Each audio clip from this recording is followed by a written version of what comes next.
Welcome to this webinar on the what, why and how of research projects, getting started. So you're considering doing a research project. Research projects come in many forms. You'll do them at school, but you'll also have the chance to use these skills at university or in a job later in life. So they really are a great experience and project to undertake. We'll cover more on the exact benefits of doing a research project while you're at school, but this video is great for those who want to build their academic and professional research skills, those of you studying a special topic that interests you which is outside of the school curriculum, those embarking on what can be a really impressive project for your CV and future university apprenticeship or job applications, and anyone interested in undertaking a formal project qualification, like the extended project qualification, which is often referred to as an EPQ, or any other type of project-based learning. Overall, this lesson is going to help you get to grips with what we mean by a research project, the benefits, and what you'll need to do and how to get started. As part of this video, we'll be covering the following things. What is a research project? What are the benefits of doing a research project? How to pick a research question? Examples of a good research question? Inspiration and testing your ideas, the skills of a great researcher, and tips, information sources, and what to do next. One thing to note is that we'll be using both research project and research-based project as terms during this video. You've heard about it and used research for a while at school, but what is it really? Well, it's taking the time to collect and study information and evidence in order to develop ideas to answer hard questions. Research is all about trying to answer questions that don't seem to have a very obvious answer. This could be to research to find, for example, a new method for making biodegradable plastic, or it could be trying to understand, for example, what democratic government model has been most successful over time. Different questions require different approaches. Many of our greatest achievements in history have come from a spark of curiosity and curious people setting out to find an answer to such questions. And this spark of curiosity is actually a chance for you to show off your unique thinking. Lastly, what is research defined as? Well, it's something that people undertake in order to find things out in a systematic way, thereby increasing their knowledge. What are research projects exactly? A research project is all about you and your own learning. A research project is about collecting and analysing relevant information and materials from a variety of different sources. This is with the intention of becoming highly informed about an engaging topic and with the purpose of communicating knowledge to a specific audience. Research-based projects are different to typical classroom learning. Research projects involve learning via a project related to a specific topic where you learn by doing. And research projects are often assessed or evaluated, be this by an examiner, a teacher, or a supervisor overseeing your project, and they are assessed by how you go about them as much as the end result of the project itself. Studying and learning via projects is really exciting for various reasons. One, it lets you study your own interests, so you can study what matters to you the most and what you find most interesting. Two, it allows you to build independent study and analysis skills. This helps you develop your ability to work alone and self-guide your learning, which is an invaluable skill for onward learning. You also build analysis skills. In other words, you learn how to do a detailed exploration of the elements or structure of something. Three, it gives you the chance to practice for further education, like university or apprenticeships. It actually mimics part of the university process, like choosing an essay or a final dissertation project. Four, it shows how you are stretching yourself in the subject you are interested in, outside of the curriculum and what you learn in class, which is great for applications. Five, it gives you the chance to increase confidence in how you express yourself and your own ideas. Six, it helps you become ready for the future world of work. You'll be learning valuable skills that you might use in the workplace. 7. Project-style learning develops other useful skills, such as time management skills, research skills, presentation skills, essay writing skills, and presenting and communicating effectively. 8. Lastly, it improves your prospects. Universities value the EPQ, which is worth UCAS points. If you choose to do an EPQ in sixth form, an extended project qualification, you can use it in your UCAS application. It's worth 28 UCAS points. Some universities will even offer you lower grade offers if you get a good extended project qualification grade. So, what form could your project take? In other words, what would a project look like practically? Types of project outcomes include a dissertation. This is a university-style extended research project report. An investigation or field study. This involves a collection of primary data and may involve a questionnaire, observation, or scientific experiment to test a hypothesis. In other words, you test a proposed explanation of something. A performance. This takes the form of a presentation to a specific audience, such as a play. A performance could be something like a musical show or a fashion show. The important thing here really is that research is still at the core of your performance project. Lastly, an artifact. An artifact is a type of project that can lead to the creation of a physical outcome, such as a book, a model, or artwork. By completing a research-based project, your teachers are expecting you to demonstrate an ability to thoughtfully choose an area to study, to independently research a topic and find reliable sources, and they're expecting you to analyse your findings to come to conclusions that support the points you make. At this point, it's worth saying that many research projects will be a written university-style dissertation. Now, this video focuses mainly on research projects as dissertations. For extra guidance on performance or artifact or investigation projects, it's worth checking out additional research project guidance on these or speaking to a supervisor. What is a research project made up of? Research projects have 3 main overarching parts. This is a process and involves the following steps. 1, it's identifying a question you want to answer. 2, then it's using existing information and your own research to answer that question. Lastly, it's summarising your findings that show you have considered the facts and have arrived at a conclusion to your research. Overall, a research project is about combining the use of outside sources with your own personal conclusion about a topic. It shouldn't be a regurgitation of facts and ideas from other sources. It should be the careful mix of sources with ideas you have developed as a result of your reading and thinking. So, now you know what a research project involves, it's up to you to decide what your project topic will be. Deciding what to research can be one of the hardest but most rewarding parts of your project. Your topic could be predefined or assigned to you by a teacher, supervisor, or a project advisor. However, if you're doing something like an EPQ, you might be picking your own research topic. This topic should be an extension of, or it should sit outside of, the curriculum and be something that you aren't already studying. So, what are top tips for choosing your research project topic?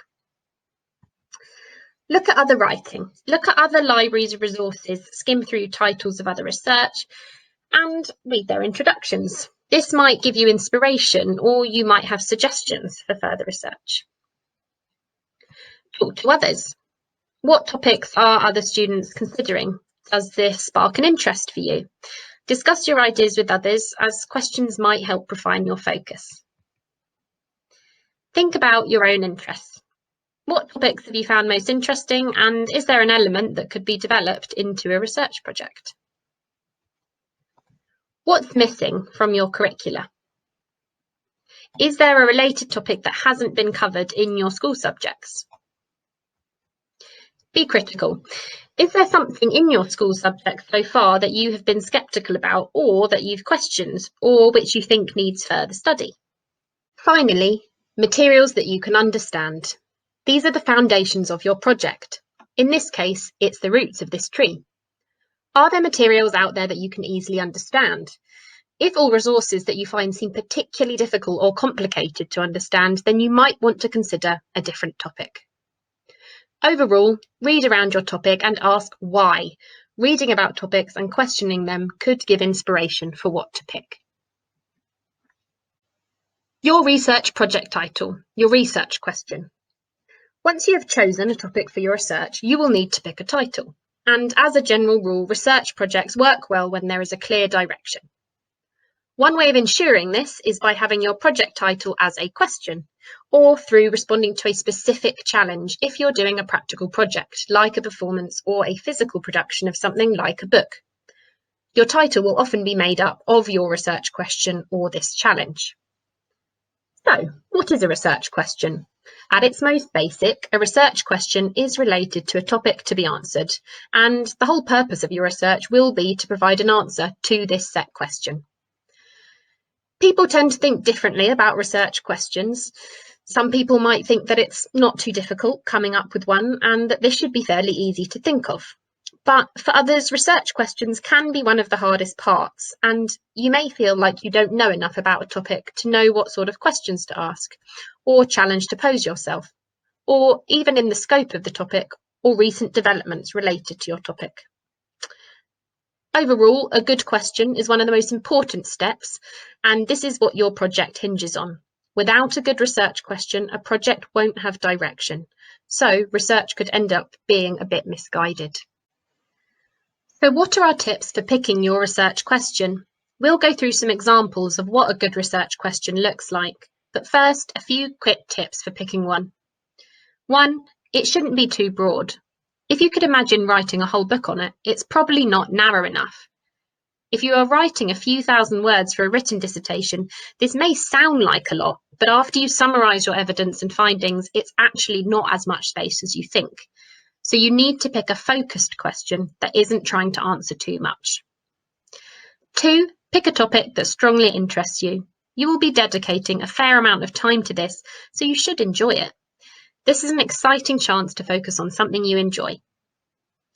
3, it's creative. You can use your imagination. Whether it's written, performance, or artifact, this is the chance to think outside of the box. 4, it's specific, within your chosen topic, as opposed to being general. 5, the best questions are often open questions. This means there is often no one right answer. This is what makes them really interesting to explore. 6, researchable. There should already be something written about it, or materials that already exist to be able to conduct your research. 7, is it researchable in the time frame? So depending on your project, you may only have a few weeks or a few months to complete it. Your research question should be realistic to be completed during this time. 8, does your title give you the opportunity to have an argument or a counter-argument? You should have a question that has some element of debate. You don't want your project to just be a description. It's good if your project can consider different or alternative perspectives. Often your project is being marked or evaluated, and this is where you will pick up a lot of marks. Although you won't need to get into the arguments until later in your project, do think carefully about this at the start, because you don't want to get halfway through only to discover that there is no scope in your project for debate. Remember, coming up with a research question is a process. You may end up revisiting your research questions a few times and actually making changes. This repetition or making changes is to be expected. It is all part of the learning and development process. Now we'll consider a few example questions. Examples of good research questions. Here is an example of a question. Is animal testing a good thing? This is a science, medicine, or ethics related question. You'll notice that it could actually span multiple subjects. However, this is an example of a question that could be more specific. If you type animal testing into Google, it will show 1,310,000,000 results. Now, that's a lot of information out there which is available to you. Using language like a good thing is very broad and open, and it's hard to know what is meant by a good thing here. So, how could this question be made better? Like this. Is it necessary to use animal testing for medical research? Is it necessary is good language for helping you to make a judgment. It is not a simple yes or no answer. For medical research makes the question more specific and gives you the chance to narrow your field of research. Animal testing is used for multiple things, so it's good to be clear that this is to do with medicine. Here is an example of another question. Has the world population increased in the past century? This is an example related to geography or social science. Has the world population increased in the past century, however, is an example of a question that doesn't give much scope for research. This is actually quite limited because it's not an open question, it's a yes or no answer. So how could this question be made better? Like this. What factors have most influenced population growth in the fastest growing countries in the past century? What factors gives you the chance to discuss multiple angles. Discussing what has influenced population growth may be open to interpretation, so this actually introduces an element of debate. Overall, what factors have most influenced in this element of the question gives the chance to argue for or against the influence of different factors, thereby introducing an argument. Lastly, narrowing this question to your research in the fastest growing countries, for example, this question could focus on China or India, makes your research more focused and specific. A century is a long time, so you might even consider narrowing the question even further. Finally, here is a history or drama related research question. Was Richard III a bad king of England? This question is very broad. Whilst it could involve an element of debate, the person doing this project actually might be making it too hard for themselves. What about Richard III's reign exactly, or his actions, meant that you can have a debate? So how could this question be made better? Like this. Does evidence suggest that Richard III killed the princes in the Tower? Does evidence suggest gives you the chance to debate, provide arguments and counter-argument, and challenge alternative perspectives from different people. This question mentions evidence. It makes it clear that you will be looking at a range of evidence. For those of you who don't know, the two young princes went missing from the Tower of London. Richard III was their uncle and he aspired to the throne.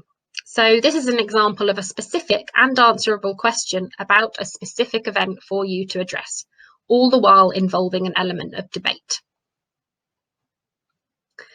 Now, inspiration to get started. Reading a bit further is really important before you pick a research question or topic in your project. Either way, before deciding, you should use existing research and resources to test out your question, get ideas for improving it, and be sure you can defend why you've actually chosen it. This can actually take a few days, a few weeks, depending on how long you have before you submit your question, so do check with any requirements or with your advisor. If you're not sure where to start, you can use AccessEd's subject library to explore different subjects that you're interested in. This is the subject library which can be found in the link at the end of this video. AccessEd subject library has podcasts, videos, subject materials, and also extended reading. For those of you that already have an idea, you can use BBC web pages for content relevant to your title. And Wikipedia also has very helpful contents pages on most topics which can suggest areas for your research. Wikipedia is also well referenced at the bottom of most pages, so this gives you a good route into research sources. This is important for understanding who wrote the research and where it comes from too.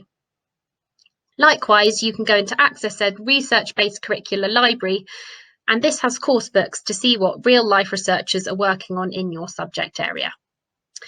Further resources, which include free and open access to academic resources for inspiration, can be found at Open Door or searching Google Scholar. Before settling on your topic and research question, you should explore it further. This is the table of questions that you could use after doing some reading to check whether your topic or research question might be suitable. It's a clear set of steps you can follow and it will help guide your thinking. So, in this table, how to test your idea. Topic. This is what the project will study. Research question or challenge. What will your research question be? Or what challenge will you have if you are doing a practical project? Audience. Why are you undertaking this project and who is it for? Resources. Where will your research, your data, your information, where will that come from? Will it be books, the internet, magazines, newspapers? Will you do the research yourself, like interviews or surveys? What is my method? How will you carry out your project? For example, you might review a number of sources of information. Then there's the justification, which is why is it best for you to take this approach in your research? Lastly, limitations. This means that there are things in your research project that you can't or won't address. As with every project, it is just as important to be clear on what your project won't cover as what you will cover. And this will help you to keep your research narrow. There are a series of other things that you'll learn and need to know for conducting a research project. These include referencing and a bibliography. This is the process of acknowledging the source of any opinions, facts, data, or other information you use. So when you have used other people's work in some way. This is good academic practice and it avoids you plagiarising, in other words, copying the work of others. Then there's how to collect information and data and maybe even your own research, which could include surveys or questionnaires. There's how to write a literature review. This is reviewing thinking around your topic, whether it be academic papers, books, reports, or news articles. There's writing a strong dissertation, showing your opinion, which is how to structure a dissertation and weave in your own opinion. Then there's giving a strong presentation of your findings. You may be required to write your project as a report, in which case spelling and grammar and formatting should all be really clear. If you are doing a practical form of a presentation, you should think clearly about your audience. We will be releasing more videos that cover these topics, so be sure to stay tuned.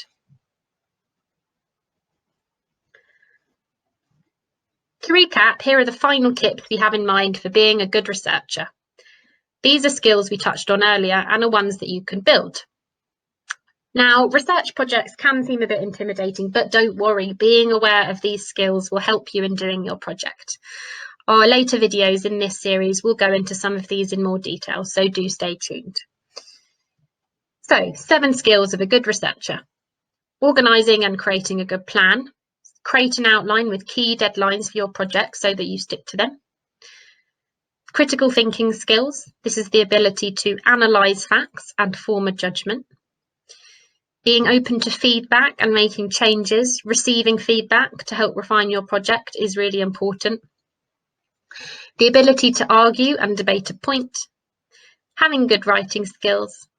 And collecting a diverse range of information from different sources. Lastly, is the ability to step outside your comfort zone and think creatively.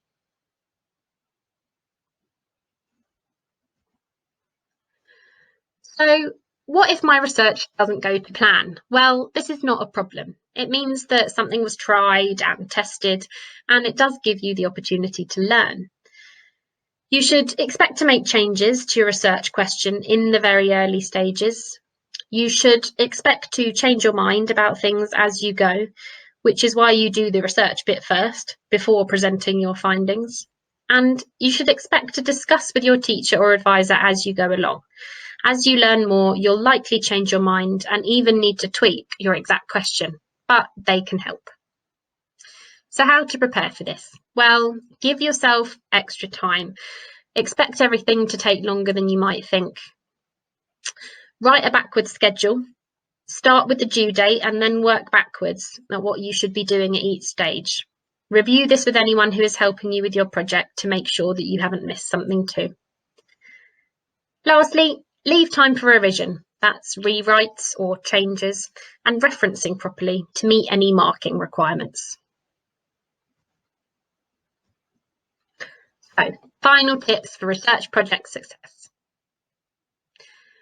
The first is get planning. It can be tempting to scrimp on this section, but it's worth investing the time.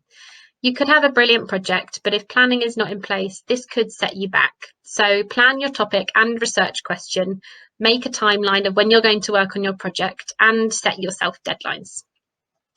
You should draw up a research plan that clearly maps out what sections of the project you'll be completing at what time. This will help you keep on track. So you can be realistic with your project aims, and also so that you can give yourself enough time for each part of the project. Then there's thinking big, but being realistic with what you can achieve. Don't be afraid to be imaginative. This is a really important one. This is a chance for you to learn independently and be creative with your work. At the same time, you can make this easier for yourself by setting clear boundaries, making your research question specific, and limiting yourself to what is achievable in the time frame, and also with the resources that are available to you. Lastly, presenting well. If you are deciding to present your research project, remember that presentation is key. This is really important for how people understand your work and in making them want to read on. So think about your audience, whether you're doing a written or artifact project. Finally, what's next? Now that you have had an introduction to research projects, you can think about the topic for your project and what you might like to research. So, thinking about your topic. Spend 30 minutes to 60 minutes doing some reading on a topic of interest to try and refine your subject area. Once you have decided on your topic, you'll now be in a position to refine your research question too. Do use our framework to try and check your all-important research question. This will help you to frame it. Once you have thought about your research project and question, do get in touch with your supervisor or teacher, who can point you in the direction of further resources and links. For further resources, please check the video comments section. Further resources include exemplar project work for the extended project qualification, a research-based project qualification, and links to videos from research project specialist Dr. John Taylor. Thanks for listening.